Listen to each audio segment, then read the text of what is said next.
Every day, NASA collects information vital to food production all over the world. These kinds of data can help make the difference for some people between being able to buy food and going hungry. These data help relief agencies know where food will be needed most, and they can make the difference between profits and losses for farmers and even entire food production systems. This information is a valuable asset. NASA's mission? To give it away for free.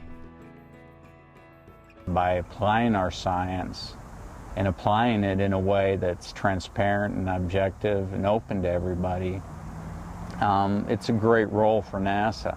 We want everyone to understand and have a level playing field of what the issues are in food supply and demand, and everyone makes better decisions, and life is better for us.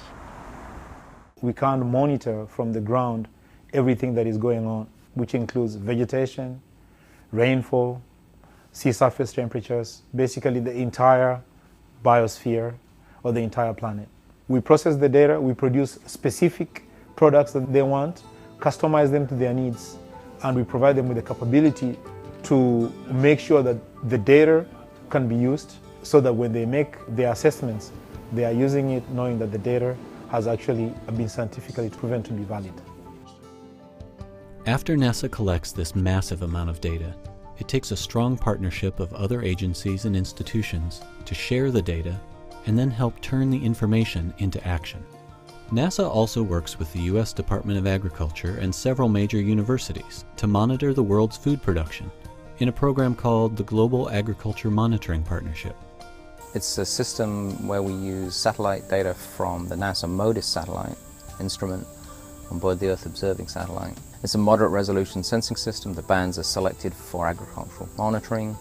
What you're trying to understand is what are going to be the supply and demand for food, and to locate where those places are. So both for food security issues, for food aid, and also for market intelligence.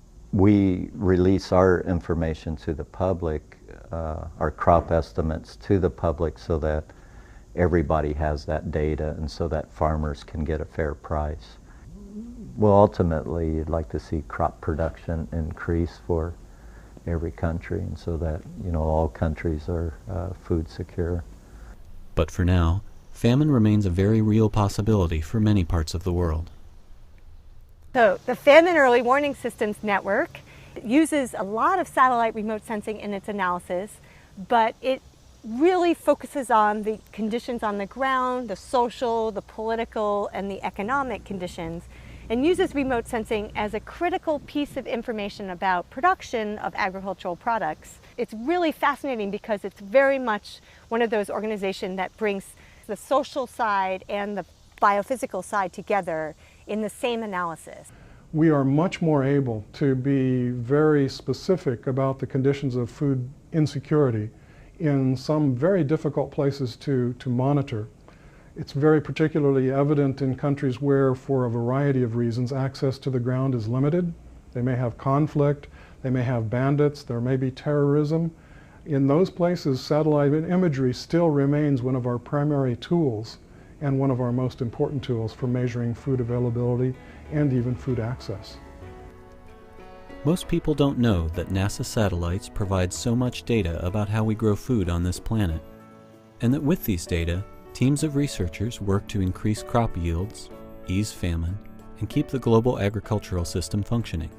But NASA and its many partners will keep providing this agricultural data so that governments, agencies, farmers, and food producers can have the information to make the best choices to feed the world's people.